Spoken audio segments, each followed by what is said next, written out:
Paz do Senhor, meus queridos. Vamos começar com uma nossa aula da escola dominical. Mas antes, vamos pedir a Jesus graça e sabedoria. Deus, eu confesso, eu declaro a minha dependência de Ti. Eu declaro, Senhor, que eu não tenho nada para dar a ninguém se do Senhor do céu o Senhor não me der. Pai querido, abre a minha mente, ilumina, Senhor, o meu entendimento. Ilumina o entendimento de quem vai ouvir esta aula, quem vai ouvir esse vídeo. Senhor, que o teu Espírito venha aplicar a tua palavra aos nossos corações. Que venha, Senhor, manifestar a tua graça e a tua glória de maneira particular a cada um. Que essa mensagem, Senhor, não fique no intelecto a nível de conhecimento, mas que vá para o coração, Senhor, a nível de espírito, para que possamos guardar a tua palavra no nosso coração e isso evitar que caiamos em pecado. Tem misericórdia de nós, dependemos de Ti, dependemos da Tua graça, da Tua sabedoria, da Tua unção, em nome de Jesus. Amém. Queridos, lição de hoje, lição número 3, promessas nas bem-aventuranças. O texto-chave está lá em Mateus capítulo 5, versículo 3, que diz assim: Bem-aventurados os pobres em espírito, pois deles é o reino dos céus. Amém. Glória a Jesus. O texto base, Mateus capítulo 5, versículo de 1 a 12, diz assim: Vendo as multidões, Jesus subiu ao monte e se assentou. Seus discípulos aproximaram-se dele e ele começou a ensiná-los, dizendo: Bem-aventurados os pobres em espírito, pois deles é o reino dos céus. Bem-aventurados que choram, pois eles serão consolados. Bem-aventurados os humildes, pois eles receberão a terra por herança. Bem-aventurados que têm fome e sede de justiça, pois eles serão satisfeitos. Bem-aventurados misericordiosos, pois eles obterão misericórdia. Bem-aventurados puros de coração, pois eles verão a Deus. Bem-aventurados pacificadores, pois eles serão chamados filhos de Deus. Bem-aventurados perseguidos por causa da justiça, pois deles é o reino dos céus. Bem-aventurados serão vocês quando por minha causa os insultarem, perseguirem e levantarem todo tipo de calúnia contra vocês. Alegrem-se e regozijem-se, porque grande é a recompensa de vocês nos céus, pois da mesma forma perseguiram os profetas que viveram antes de vocês. Amém. Glória a Jesus. Que Deus aplique sua palavra aos nossos corações. Queridos, um minutinho, por favor. Ok, voltando.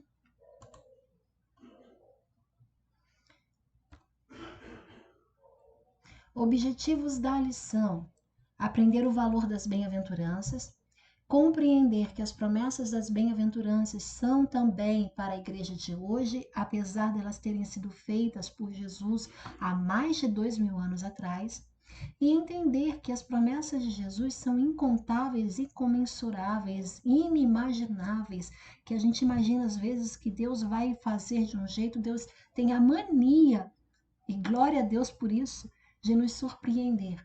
Ele tem a mania de nos surpreender, de fazer infinitamente mais além daquilo que nós pedimos ou pensamos, e glória a Deus por isso. Ele é assim. Glória a Jesus. Bom, esse daí é o Monte das Beatitudes, o Monte das Bem-aventuranças. Lembrando que as bem-aventuranças foram apenas uma parte do Sermão do Monte, tá? Este aí é o monte em que foi falado, foi pregado, Jesus pregou e está descrito, relatado nos capítulos 5, 6 e 7 de Mateus, tá? Monte das Bem-aventuranças, ou Monte das Beatitudes, ele está situado entre as cidades de Tabarra e Cafarnaum. Segundo a tradição, foi esse local aí que Jesus pregou tanto o Sermão do Monte, como também a parábola do semeador. Um semeador saiu a semear. Então, Jesus pregou nesse sermão, nesse monte aí. E o interessante é que a geologia desse local forma um anfiteatro natural. E esse local aí, ele tem uma acústica natural, que facilita discursos, né, como Jesus. E porque imaginem, Jesus não foi seguido por meia dúzia de gato pingado ou somente pelos seus 12 apóstolos. Ele não falou o sermão do monte para os 12 apenas. Ele falou para as pessoas que estavam seguindo ele. Se a gente for observar o capítulo 4 de Mateus, no final do capítulo 4, diz que multidões, várias localidades estavam seguindo a Jesus. Entendeu? Não era multidão, multidões. Entendeu? Então, eu imagino essa campina aí tomada de gente para ouvir Jesus falar. E Jesus começa a falar o seu sermão, começa a pregar. Não se sabe ao certo exatamente em qual lugar foi feito esse discurso, mas pela tradição cristã tem-se que o local onde está essa igrejinha aí. Ela é chamada a Igreja das Beatitudes. Dizem que nesse local aí Jesus estava quando as multidões o rodeavam e ele falava para as multidões, tá? Daí a gente consegue ver o Mar da Galileia aqui, o Mar da Galileia nessa região aqui, o Monte Tabora eu não tenho como apontar para vocês porque eu também não sei, né? E o Pico Nevado do Monte Hermon. A gente consegue ter uma visão 360 graus nesse local aqui, tá? Enfim, vamos passar aqui. Como eu já disse para vocês, as bem-aventuranças, elas são uma parte, uma pequena parte do Sermão do Monte. O Sermão do Monte abrange os capítulos 5, 6 e 7 de Mateus. E se você deseja ser cristão, se você deseja seguir Jesus, é só prestar atenção no capítulo 5, 6 e 7 de Mateus. Se você fizer isso aí, o que está escrito lá, se você cumprir o que está escrito lá, você é crente. Porque essa foi eu ouso dizer que essa foi a maior pregação de Jesus. Ele destrincha várias situações para a gente, joga por terra vários dogmas também. Tá? O dogma que agora nós estamos no tempo da graça. No tempo da lei era mais difícil, mas agora é o tempo da graça. Parece que Deus mudou, que o Deus do Velho Testamento era ranzinza, era mal-humorado, o Deus do Novo Testamento é bonzinho. Não mudou, o nosso Deus é o mesmo. O buraco é mais embaixo, entendeu? Vulgarmente falando agora, o buraco é mais embaixo. Por que eu digo isso? No Velho Testamento, a lei dizia assim: não adulterarás. Aí Jesus falou: ouviste o que foi dito aos antigos? Não adulterarás? Galera, sim, nós ouvimos. Eu, porém, vos digo: se você olhar com desejo para uma mulher que não atua, você já adulterou. Ou seja, no Velho Testamento se condenava o ato, adulterar. No Novo Testamento não se condena o ato, se condena a intenção por trás do ato. No Velho Testamento dizia assim: não matarás. Ato, verbo, matar, ação. Não matarás. Mas Jesus fala assim: vocês ouviram que não é para matar? Ah, ouvimos sim, mas eu agora vos digo: qualquer que sem razão se encolerizar contra seu irmão já é assassino dele. E aí? Como é que fica? Quem é que consegue cumprir a lei? Quem é que consegue obedecer? Mas a boa notícia é se a intenção vale para nos acusar de pecado, ela também vale para nos justificar. Porque da mesma se você não tenta seguir a Jesus, tenta cumprir os mandamentos dele, apesar de muitas das vezes eu sei que a gente vai falhar, a gente não vai conseguir, mas se ao menos tenta, isso é acreditado. Isso, a intenção por trás do ato vai valer em conta sim, tá? E Deus é Deus que valoriza essas coisas. Mas bem, no Sermão do Monte, Jesus ele fala várias coisas para a gente que a gente precisa prestar atenção. Ele até mesmo ele termina o Sermão do Monte falando assim: se você ouvir o que eu estou falando para você e colocar em prática, eu vou te comparar a um homem que edificou a sua casa sobre a rocha. Passaram ventos, vieram as chuvas, encheram os rios, transbordaram os rios, deram contra aquela casa e ela não caiu porque ela estava firmada sobre a rocha. Aí ele fala, mas, se você ouvir as minhas palavras e não colocar em prática, eu vou te comparar àquele que construiu a sua casa sobre areia. E relata as mesmas dificuldades, as mesmas tribulações que o outro passou, só que a diferença agora é que a casa edificada sobre areia, ela cai. Então, o edifício da vida cristã é colocar em prática aquilo que Jesus falou, é obediência, é agir na prática daquilo que Deus falou. Não adianta ler a Bíblia, não adianta ouvir a doutrina, não adianta ouvir pregação, não adianta deixar isso a nível de conhecimento intelectual, a nível de mente, a nível de intelecto. Nós temos que deixar o Espírito trabalhar nas nossas vidas para que a palavra de Deus venha habitar no nosso coração, venha habitar no nosso espírito e nos forçar a confrontos e nos forçar a mudanças, porque sem isso a gente não vai para o céu. Sem isso a nossa casa está firmada sobre areia. Se a palavra de Deus chegar a nós e nós trabalharmos com ela só a nível intelectual, a gente não consegue colocar em prática aquilo que Jesus falou. Porque o nosso eu vai ser maior do que ela.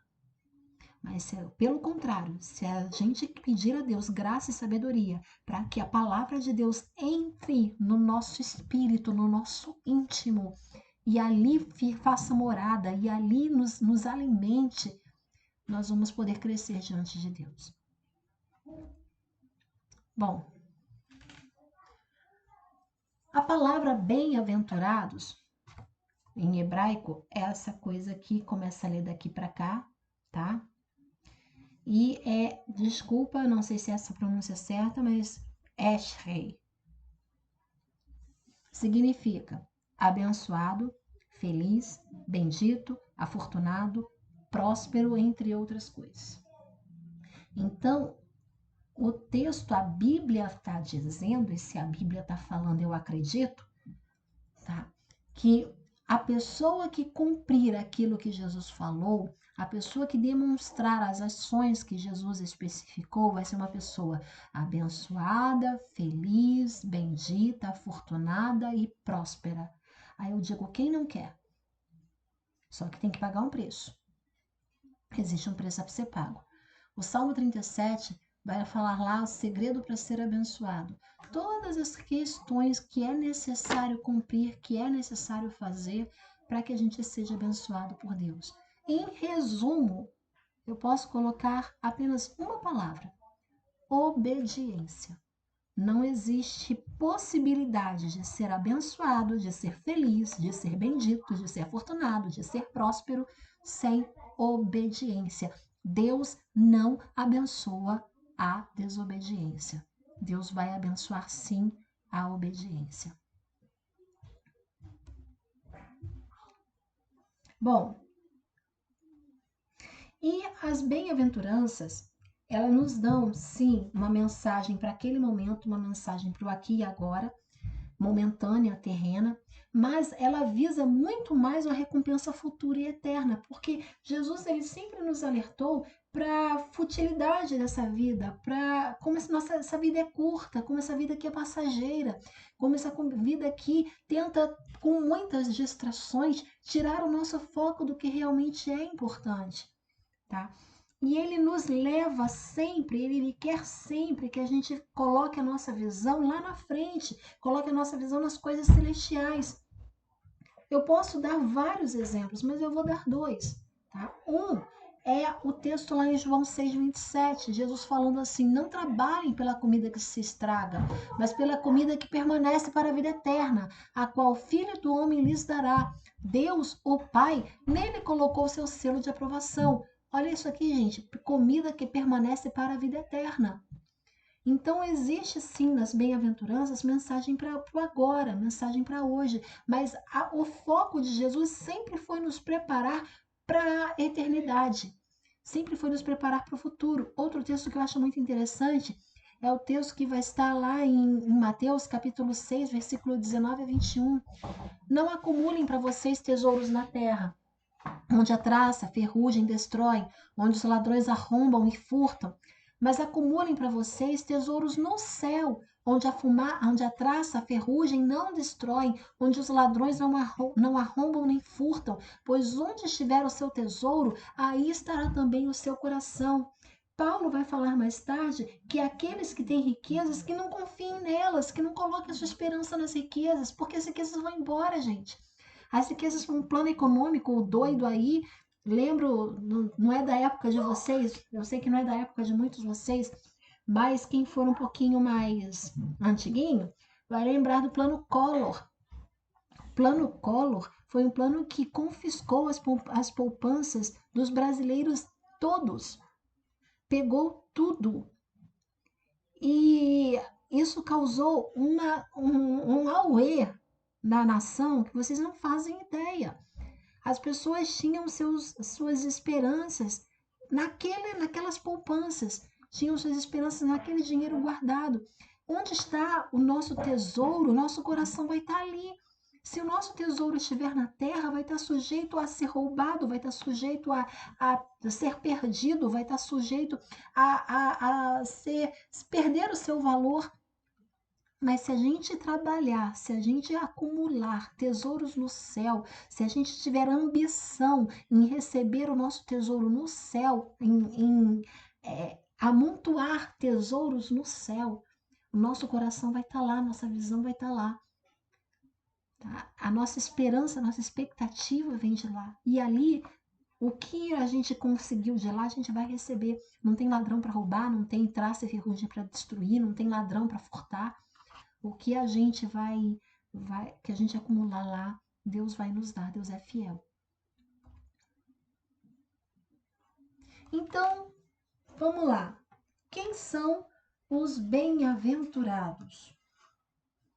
Vamos entender aqui quem são os bem-aventurados. Para quem que Jesus Cristo dirigiu se dirigiu no Sermão da Montanha? Qual o impacto dessa mensagem? Então vamos ver quem são os felizes, os prósperos, os benditos, os abençoados. Os primeiros, né? Os humildes e os que choram são os primeiros prósperos, benditos, abençoados. Humildes por quê? Gente, humildade não é você ir para a igreja, você andar com uma sandália furada, com roupa rasgada. Não, isso não é humildade, tá? Isso a palavra que eu estou na cabeça é a palavra que minha avó falava para mim, desmanzelo. Desmanzelo. Menina desmanzelada. Né? Quando eu deixava minhas coisas espalhadas, ela falava isso para mim. Isso não é humildade, isso é falta de cuidado, entendeu? Humildade é você considerar os outros superiores a você. Humildade é você considerar a sua vontade sujeita à vontade de Deus. A sua vontade não pode estar acima da vontade de Deus. Esse quadro, para estar certo, deveria estar trocado. Minha vontade embaixo, a vontade de Deus sobre a minha vontade. Tá? Humildes são aqueles que reconhecem, aqueles que renegam a sua vontade, colocam um X aqui, para poder seguir aquilo que Deus quer para suas vidas. Humildes são aqueles que consideram os outros superiores a si próprio. Aqueles que conseguem ver no outro a imagem de Deus e servir ao outro como se fosse ao Senhor, como a Bíblia fala. Tá? Isso é ser humilde. É você se colocar, você ser útil, não só na obra de Deus, como também ao teu próximo. Que, aliás, ser útil ao nosso próximo é a obra de Deus. Tá?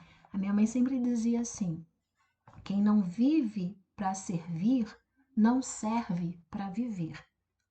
Eu fui criada com base nessa frase. Quem não vive para servir, não serve para viver.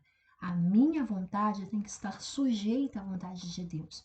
A primeira pessoa que eu tenho que servir é a Deus.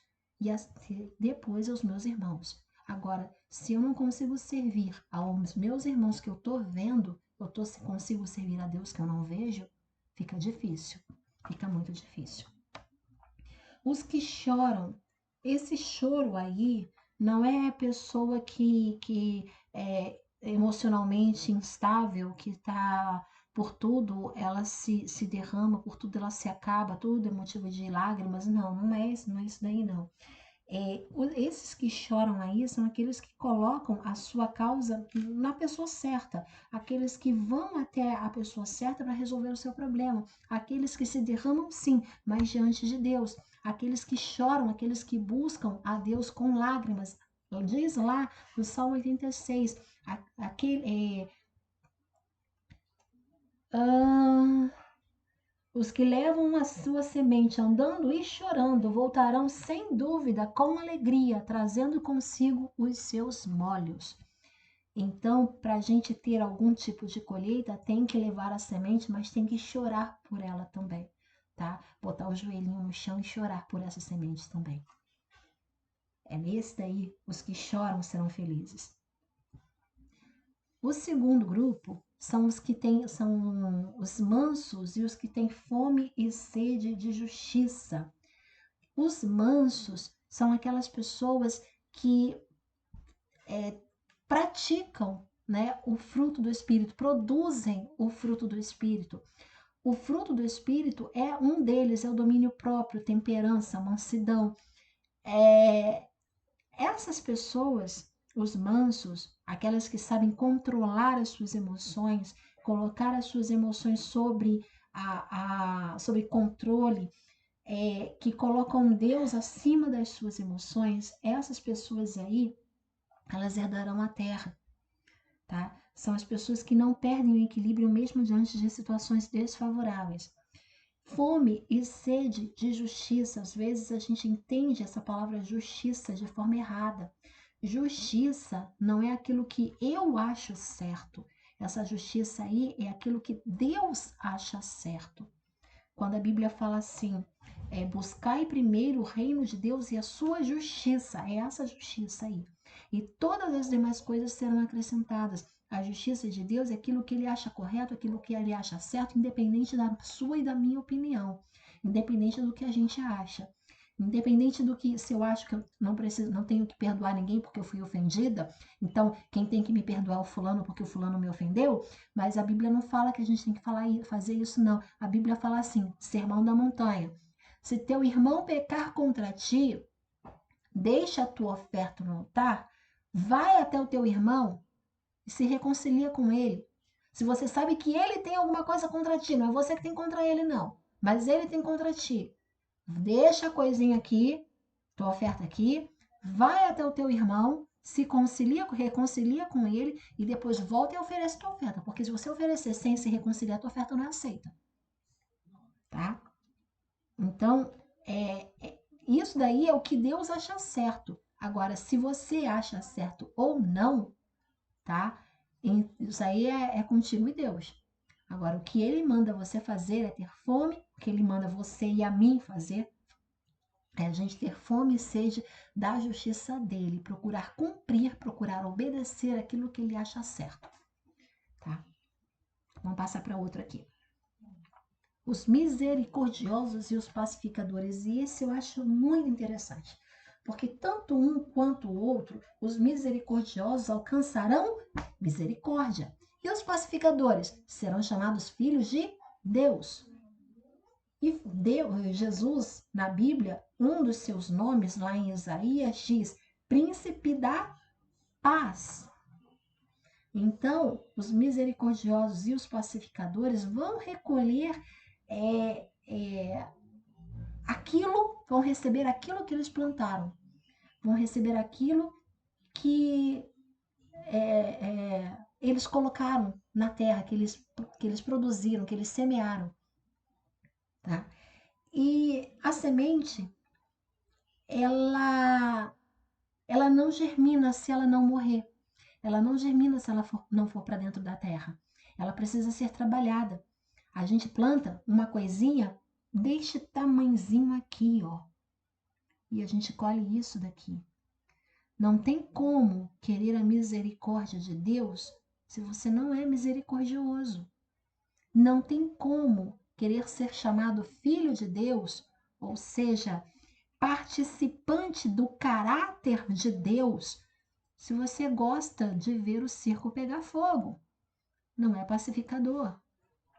Mas se você é pacificador, se você é misericordioso, você alcançará misericórdia e você alcançará o privilégio de ser chamado de filho de Deus. Tá? Agora imagina, isso aqui se torna isso daqui. Vale a pena semear no reino de Deus. Um outro grupo interessante são os limpos de coração. A Bíblia fala que o que nos purifica é a palavra. Vós já estáis limpos pela palavra que eu vos tenho falado. Então, a palavra de Deus, ela é a água que vai purificar o nosso coração de toda imundícia, tá? E é necessário que essa limpeza seja feita regularmente, diariamente, não só através da leitura da Bíblia, mas principalmente também através da oração, através do encontro, do contato com Deus. Porque presta atenção nisso aqui. Aqui dentro desse quadro tem uma carinha que está rindo. Vocês conseguem achar? Aqui, ó. Mas fica difícil de ver, não fica? Por que fica difícil de ver? Porque tá tudo tomado aqui, tá uma poluição visual muito grande aqui. Tá cheio de coisas. Se eu disser que tem uma estrela azul aqui, vocês vão achar? Claro que não. Por quê? Porque tem tanta coisa aqui poluindo essa imagem que a gente não consegue ver. É assim que o pecado faz com a gente. Quando o nosso coração está desse jeito aqui, quando o nosso coração está tomado de pecado, que a gente não pediu perdão, mais um, menos um não vai fazer diferença, a gente não vai sentir, a gente não vai perceber. Pode ser grande ou pequeno, está aqui, ó. Mais um, menos um, que tanto faz. Mas se tá limpinho, aqui tá começando a ser lavado, né? Ainda tem uma sujeira aqui, mas a água tá caindo. Em nome de Jesus, isso aqui vai ser purificado, todo ele. Mas esse lado aqui, ó, conseguem ver um ponto azul aqui? Consegue, aqui. Mas por que vocês conseguem ver? Porque tá limpo essa área. Então, quando o nosso coração está limpo, quando a gente está com os nossos pecados perdoados, quando a gente está seguindo o que Jesus falou, a nossa vida fica desse jeito aqui, de forma que um pecadinho pequenininho que seja, aquilo já desponta, aquilo já aparece pra gente. Tem pecados que a gente vai cometer e a gente não percebe. Sábio foi Davi, que falou assim: expurga-me, Deus, dos pecados que me são ocultos. Ele não sabia, ele não percebia quando pecava. Por quê? Porque ele era doente mental? Não, porque ele era ser humano. E a gente é muito bom para ver o defeito, ver o pecado dos outros. Mas no nosso a gente não vê. Jesus Cristo falou, vocês conseguem ver o cisco, ou seja, uma coisinha pequena no olho do irmão, mas não enxerga a trave que está no teu. Tira primeiro a trave do teu olho, depois tu vai enxergar bem para tirar o cisco do olho do teu irmão. Nós somos assim. E a gente só consegue esse tipo de perfeição quando a gente reconhece que temos limitações, inclusive para pedir perdão a Deus.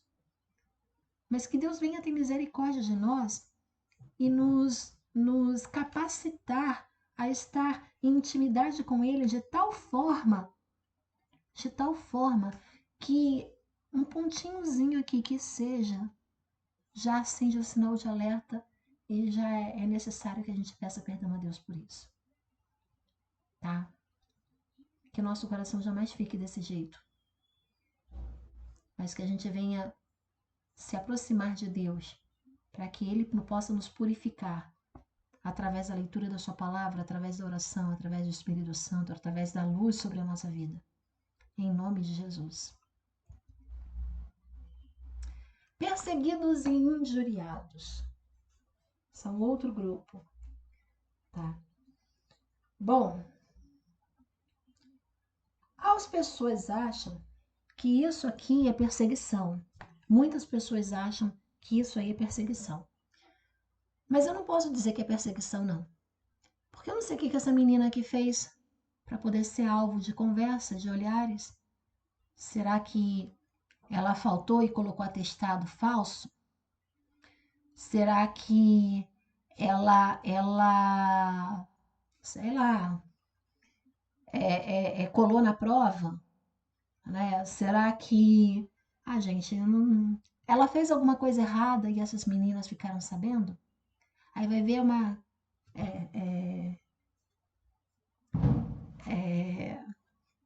diz que é cristã, né? Vai ver lá, diz que é cristã, e o pessoal fica assim, ó, colou na prova, tudinho, colou de mim, pediu cola e diz que é crente. Ou então meteu atestado falsificado lá no RH e diz que é crente. Isso aqui, gente, não é perseguição, isso aqui é colheita de más atitudes, tá?